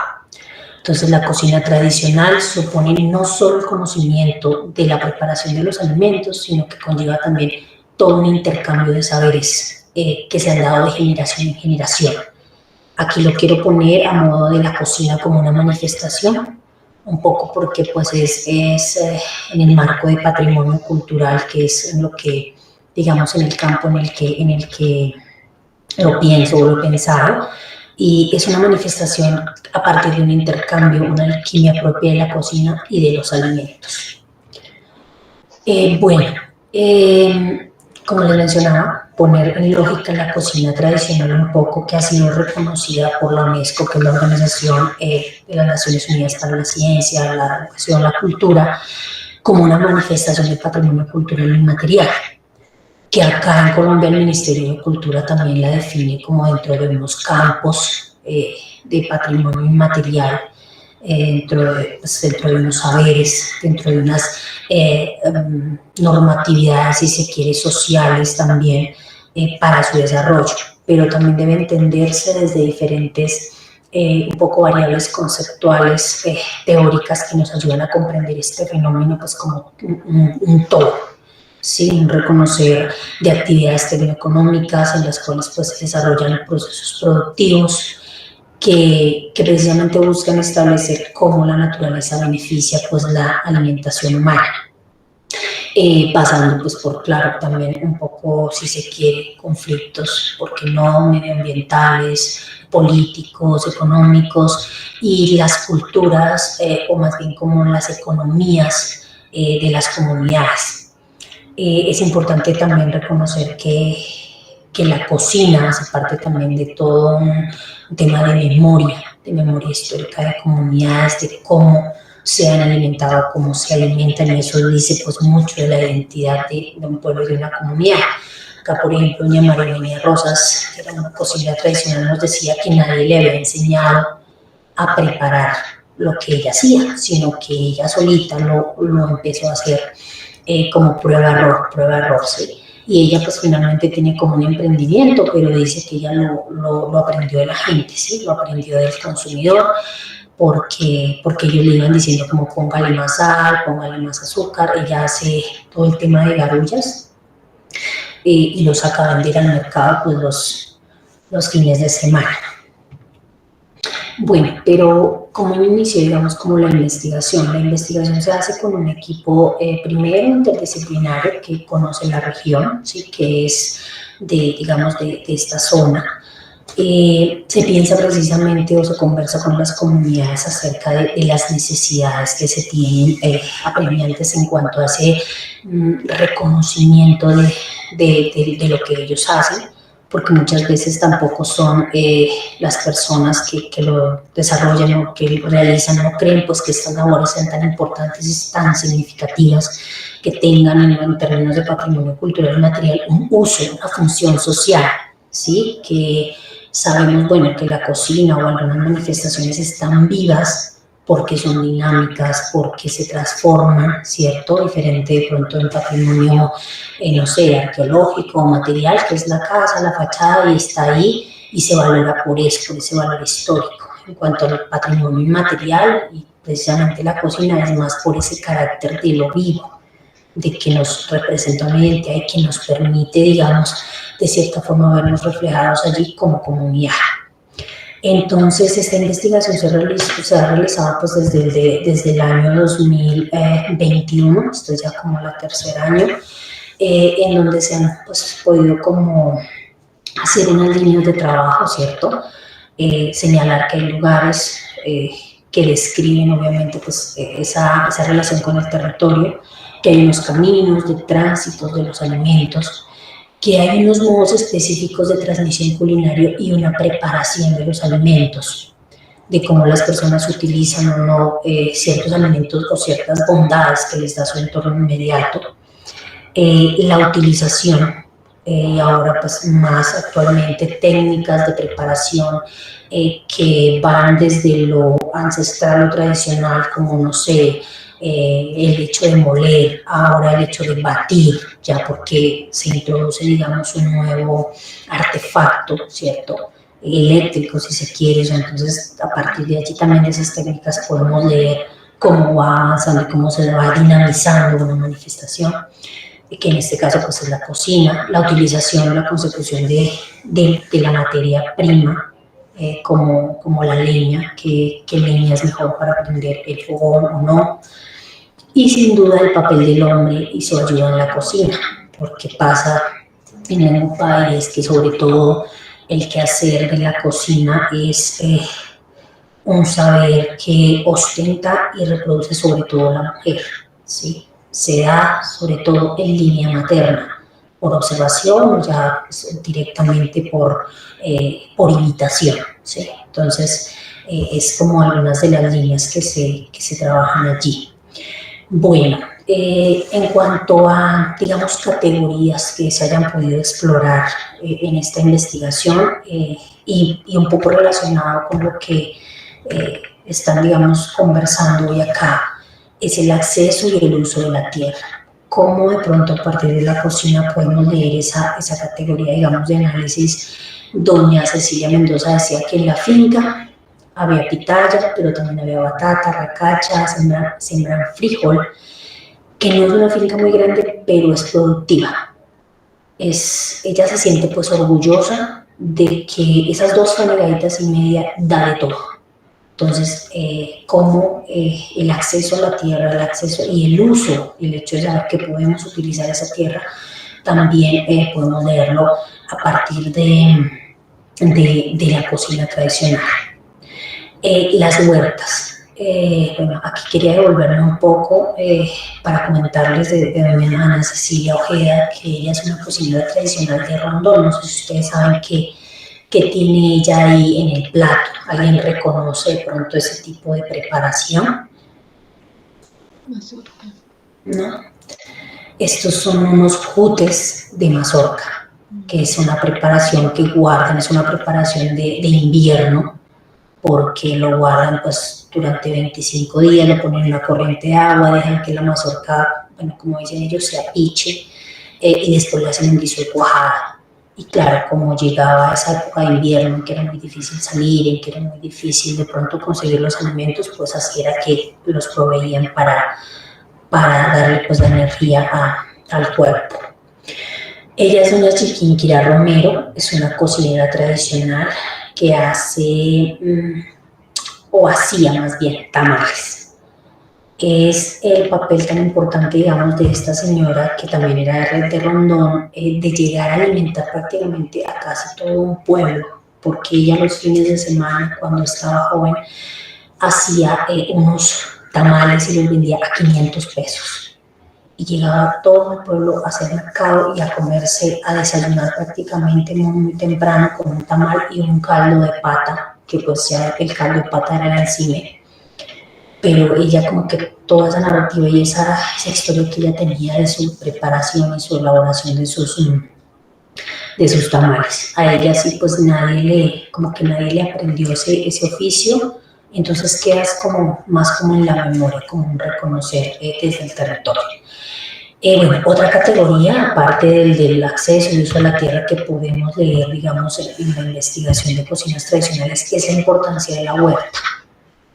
En la huerta, digamos, como que también se da esa relación de siembra, de intercambio, porque ellos sacan a vender, pero también si una persona necesita, entonces ellos hacen ese intercambio, ¿sí? Entonces en la huerta se siembra yuca, plátano, frijol, de todo, ¿sí? Entonces ahí decían como, bueno, no tenemos por qué comprar porque pues se hacen también intercambios. Hay otro elemento que son las parcelas. Las parcelas se entienden como una zona más grande, un poco más grande en extensión, en donde ya tienen gallinas, vacas, donde está la leche, pues la carne, que muchas veces pues ellos los cuidan. Acá en especial Jenny Novoa de Campo Hermoso tiene un emprendimiento que se llama Los Choroticos y ella cuenta eso. La parcela para ellos pues es importante porque allí es donde tienen pues las gallinas, donde pues producen los huevos, donde tienen digamos como toda esa provisión de sus alimentos. Hay otro digamos o un elemento importante y es la relación que tiene los alimentos pues mismos como con la naturaleza, ¿no? Y con el hombre, como este ha logrado una utilización, si se quiere, pues sostenible, sobre todo en lo rural. Y hay un aprovechamiento y estacionalidad de los productos.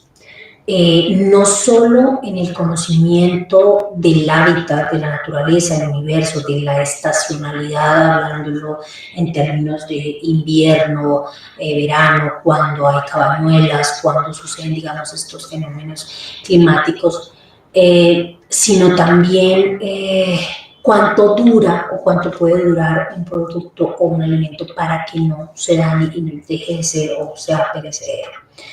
En el caso de Campo Hermoso hay una vereda muy lejana que se llama Teguas, que los carros, digamos, de mercado van solo cada 8 días. ¿Sí? Entonces a ellos les toca mandar traer solo lo de la semana, o sea, lo que no produce, digamos, la finca, mandarlo traer de Garagua, solo lo de la semana, precisamente por esa estacionalidad con la que pueden llegar a verse, digamos, afectados los alimentos.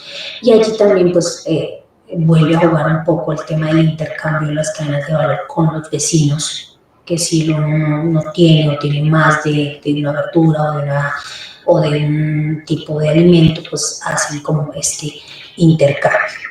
Y bueno, con la relación con la naturaleza está pues también las técnicas y conocimientos como tal para la preparación de los alimentos. Entonces, si bien cada persona tiene su forma de preparar los alimentos, no quisimos ponerlos en términos de una receta, porque pues sabemos que cada persona puede llegar a ponerle su conocimiento que ha sido adquirido, ¿no? Entonces, por ejemplo, doña Ana Cecilia dice que para la carne hay que adelgazar la carne, que tiene ajos, que tiene cebollita, que tiene sal, que no hay que aplicarle tanta salsina, ¿sí?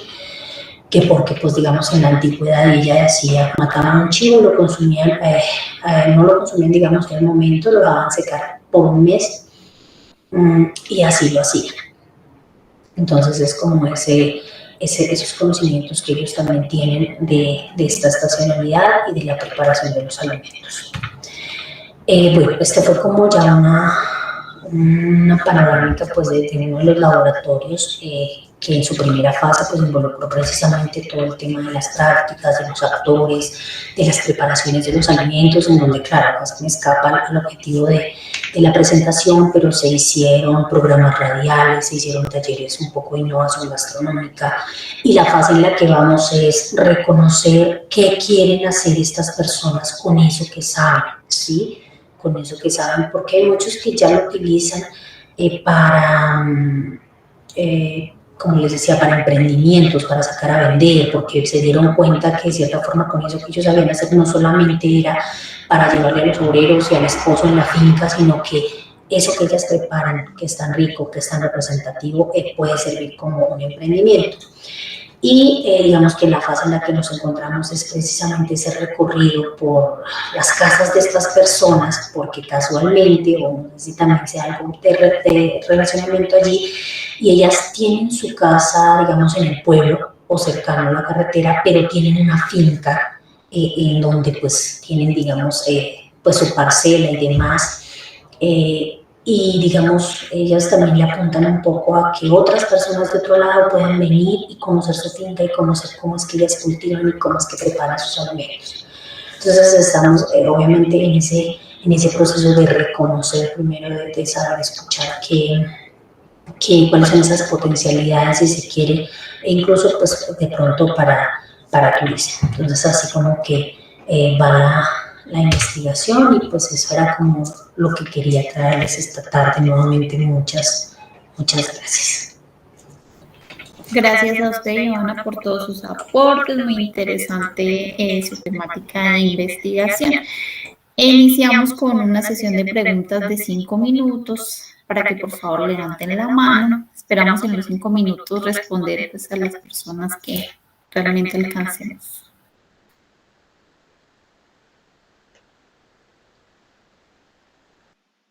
Mariana Camargo. Aló, sí, señora. ¿Tiene alguna pregunta, señora Mariana? La pregunta es, las semillas, ¿a quiénes se las dan? O sea, ¿cómo hace uno para, acerca de esas semillas para hacer el cultivo? Es en el marco, digamos, de esta investigación, sí, es la pregunta de su merced. ¿Ellos de dónde traen las semillas? No, o sea, nosotros, del curso, para hacer el proyecto, nos toca hacer y nos dan semillas para hacer ese proyecto. Que no entendí muy bien, o sea, el... No, qué pena con su merced, acabó de exponer la señora Diana en una temática de investigación en cocinas tradicionales. En esta escuela... ¿Se basan las preguntas? ¿Señora? ¿En eso es que se basan las preguntas en la exposición que hizo la doctora? Sí, señora. Ay, ya, qué pena con su merced. No, yo quiero preguntar es de lo de las semillas del anterior expositor, el invitado don Carlos. Ok, eso fue también una experiencia exitosa en Occidente, pero fue una experiencia que él tuvo como líder de esa acción. En esta escuela solo de formación, señora. ¿Quién tiene alguna pregunta para la señora Lidia? ¿Alguna inquietud de las cocinas tradicionales que ella nos presenta? Isamar, ¿te escuchamos?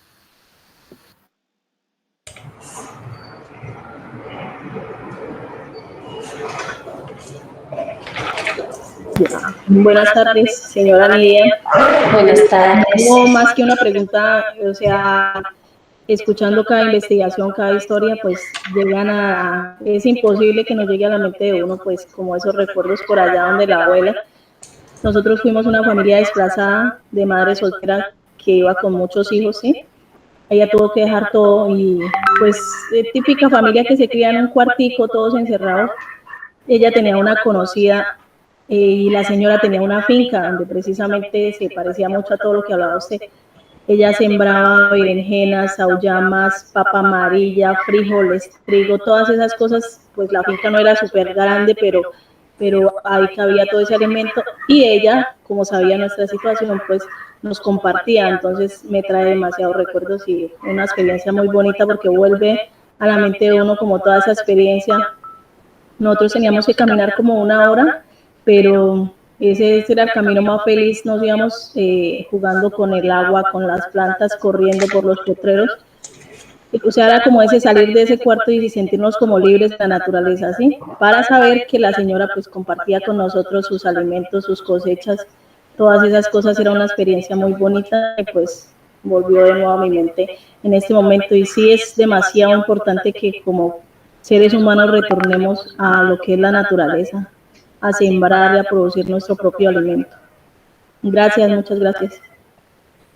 Gracias, Isamar. Sí, precisamente el tema de la cocina tiene mucho, ya lo mencionábamos, de memoria, y ahora que también menciona el tema digamos, de un poco de conflicto armado, también esta región pues fue muy azotada por los diferentes conflictos que ha tenido el país, Boyacá y toda la región. Entonces siempre también estaban muy marcadas las ganas de salir adelante de estas personas, de estas mujeres, porque, digamos, dentro de esa función también un poco y dentro de ese rol que tiene la mujer es la del cuidado y la de proveer los alimentos. Entonces ellas son las que siempre se dan como sus manos para poder proveer, digamos, o hacer nuevos para la alimentación de sus hijos y del sustento pues familiar, ¿no? Y que una huerta también representa esa forma de cómo ellas se sienten útiles, ¿sí? Porque ya lo son, pero cómo sentirse, digamos, también útiles al ver que pues están también cultivando y cosechando sus alimentos. Muchas gracias. Ruth Roa. Buenas tardes para todos. Pues como aportándole un poquito como a la investigación y ya que nombró como la vereda de Teguas de los Cedros, Campo Hermoso. Mi madre es oriunda de allá, mis abuelos viven allá. Entonces, digamos, es muy bonito, o sea, digamos, sí puede llegar los alimentos cada 8 días allá porque no hay como esa... Pero entonces, digamos, allá la gente es muy recursiva. Digamos, mis abuelos es de los que no falta la carne porque, bueno, un ovejo o hay un pollo o están los huevos o está, digamos, allá la papa es una al año, ahí sí como quien dice. Papa es muy poco lo que se ve, pero entonces a cambio de la papa viene ya el reemplazo que es la yuca, el plátano, allá se ve mucho la malanga, entonces son como digamos, que uno dice, no esto, pero entonces como que eso impulsa a que la gente siembre más y tenga como esa, ahorita manejan mucho el tema de la ganadería, ya como que ya se enfocaron más en lo lácteo, en el tema de la panela, o sea, es muy bonito y digamos uno hay veces cuando uno se acostumbra de que no vamos a la tienda a comprar, vamos allí, pero si no lo hay, no lo tenemos a la mano, tienen una forma tan bonita de que es, no, ve al páramo porque mi abuelo alma bendita que en paz descanse, que él ya, vaya amigo de cacería o hay que ir a arrancar un gajo de yuca porque hay que sacar la yuca, entonces ya a cambio de unas cosas, digamos a cambio de la papa, existe la malanga, existe todo ese tipo de cosas y es muy bonito saber de que no todo lo que compramos o está a la vuelta de uno que está acostumbrado como que vaya a la tienda, compre, vaya esto, no, allá es vea la mata y saque. Entonces es son cosas como muy bonitas en ese sentido, porque ya cultivan mucho y es más como la parte de cultivos que más lo comprado. O sea, ya lo comprado ya es como el arroz, el grano, es muy poco, pero lo que se puede cultivar, lo cultivan. Gracias, sí, señora. Gracias a todos por sus aportes. Muchas gracias, Giovanna, por darnos a conocer tu investigación. Continuando con la sesión, llamamos a nuestro tercer invitado, David Delgado, quien es profesional en Derecho, trabaja como contratista de la Unidad Nacional para la Gestión del Riesgo de Desastres, además es gestor cultural y ambiental, pero principalmente es agrodescendiente perteneciente a la organización La Enredadera Colectiva. Bienvenido, David. Hola, buenas tardes a todos y todas. Me excuso porque en este momento no puedo presentar, no entiendo qué sucede, no puedo hacer la presentación de lo que traía para esta sesión. Entonces, no sé si les parece que brevemente les relate un poco cuáles son las experiencias que tenemos en el colectivo. Bueno, la puede Que está... enviar perdón, David, la puede enviar y nosotros la proyectamos a Karen o Irma o Lisette, a la que es que la tengo en Canva. Sí. Me parece que mejor solamente voy a hablarles un poco y si les parece, hago la presentación de aquí desde el celular, pero del Facebook, de donde están almacenadas como los registros de la colectiva. Sí, puede ser. Muchas gracias. Bueno, pues inicialmente también como decir que yo he estado como un poco alejado porque he venido trabajando, entonces como que todo el tema también de acompañar los procesos artísticos y culturales que trabaja la organización, pues he estado un poco ajeno. Sin embargo, pues al solicitar, digamos, desde ustedes, si se puede compartir la experiencia, pues maravilloso. Realmente no tiene una afinidad en el tema de la alimentación en general, pero sí se trata en específico de un proceso artístico y cultural que trabaja desde diferentes áreas en una vereda de Sogamoso, en Sogamoso, Boyacá. Entonces, principalmente la colectiva nació hace, bueno, en el 2019, en el marco de la pandemia, cuando todo esto del confinamiento produjo algunas dinámicas de encierro y que algunas personas no tenían como las oportunidades de conseguir alimentos, ¿sí? De alguna manera. Entonces se propuso desde la colectiva, que principalmente está liderada por mujeres, generar como unas dinámicas de intercambio de fichas o piezas gráficas de artistas locales y nacionales en modo de trueque, ¿sí? Trayendo de nuevo como el sistema de trueque y cambiándolo por alimentos que puedan ser entregados a personas que en ese momento eran los que colocaban como las banderas rojas en las ventanas y en algunos lugares de las casas, pues haciendo lugar de que se está pasando un momento difícil de hambre, ¿sí? Entonces ya con esa experiencia desde el trabajo artístico y el trabajo cultural, se vienen haciendo anualmente unas experiencias de festivales que algunos de ellos han sido en el marco de estímulos de convocatorias a la gobernación o al municipio y que pues han sido apoyados en ese sentido. En el marco también del festival que se realiza anualmente, surgen unas escuelas para jóvenes y niños que trata y que aborda principalmente temas ambientales, temas culturales y que de eso, digamos, es el núcleo de la formación de las semillas nativas para poder llevar más conocimientos o poder compartir todas estas formas de desarrollo humano a través de la cultura y el arte y que permita también pues a muchos jóvenes y niños conocer otras áreas, no solamente las que se viven en la vereda y entendiendo también el contexto donde se encuentran, principalmente la vereda de Siatame está ubicada en un lugar muy particular de Sogamoso porque la atraviesan un río que va a desembocar al río Chicamocha y que desde su naciente, que es donde recogen el agua para el riego de los alimentos que está circundando la vereda, ya viene muy contaminado. Y por otro lado, en la cabecera de la vereda se ubican como las caleras y la refinería de Argos, ¿sí? Entonces es como un área de bastante impacto ambiental, entonces como que todo ese tema también nos conmueve a hacer estas iniciativas de formación y de reconocimiento del territorio. Entonces sí, para contarles eso, ojalá puedan, voy a intentar compartir pantalla desde acá.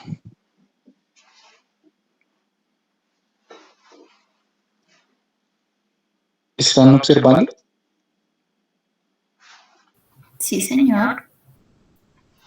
Mira, entonces aquí hay un registro fotográfico de todos los procesos que se han venido haciendo, un acompañamiento y una salida al páramo de Siscuncí, donde se realiza como una jornada ambiental con pequeños y jóvenes. Y principalmente aquí están las escuelas, talleres que están acompañadas de diversas manifestaciones artísticas, culturales, y que eso pues es como el núcleo central de la colectiva. Entonces, finalmente, para hacer la invitación para este primer fin de semana de noviembre, se va a realizar el festival en la vereda y a través de alguna donación que se pueda realizar, pues es que también se puede desarrollar todas estas actividades que traen a más de 200 artistas a la vereda y que reúne diversos conocimientos y saberes de muchas personas pues, del municipio y del departamento, también artistas nacionales. Entonces, la idea también de poderles compartir esto es que si hay alguna persona que tenga interés o que le parezca que tiene algún saber o conocimiento que pueda ser compartido, pues también comunicarse y pueda ser parte del festival. Entonces, este es el video promoción para que lo puedan ver.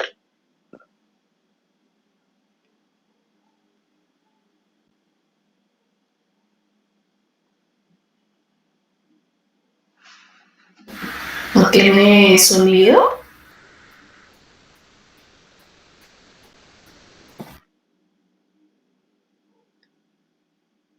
¿No suena? No, no tiene sonido. No.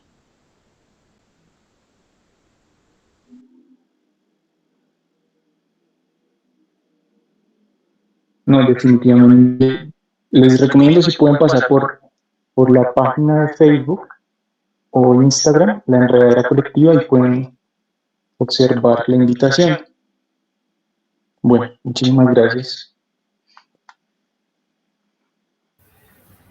Gracias, David. ¿Alguien tiene alguna pregunta?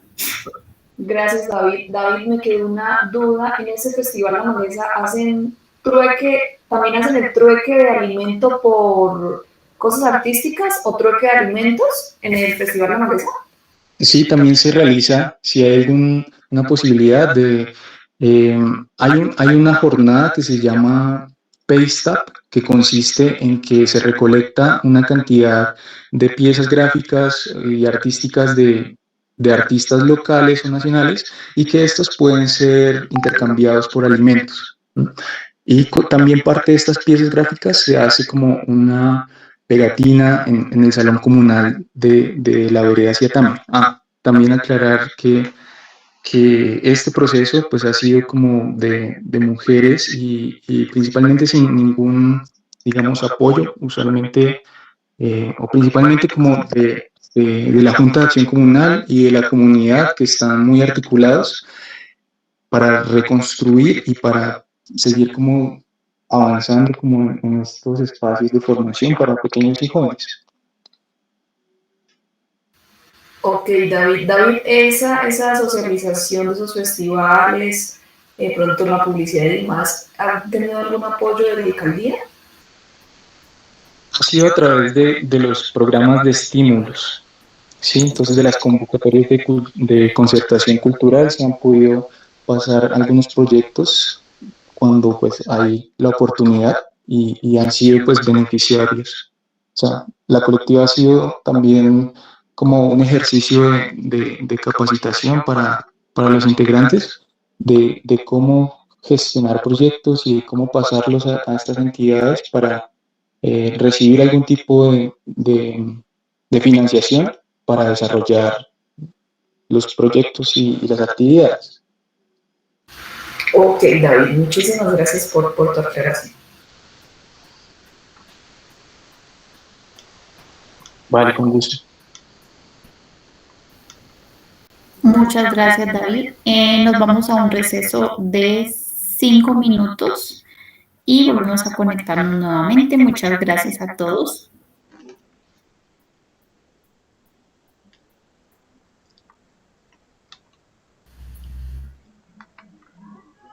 Sí, parece que no está funcionando.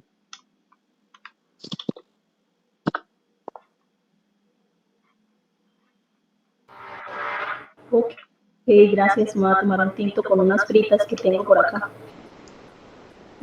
Uy, nos comparte, por favor.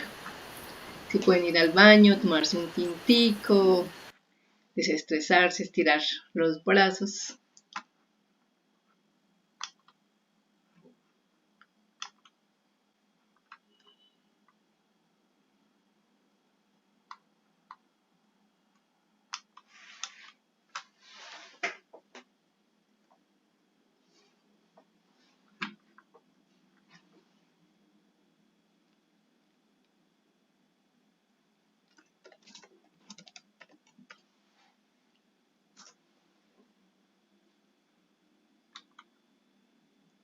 Una de las preguntas que más me hacen las mujeres mayores de 40 años es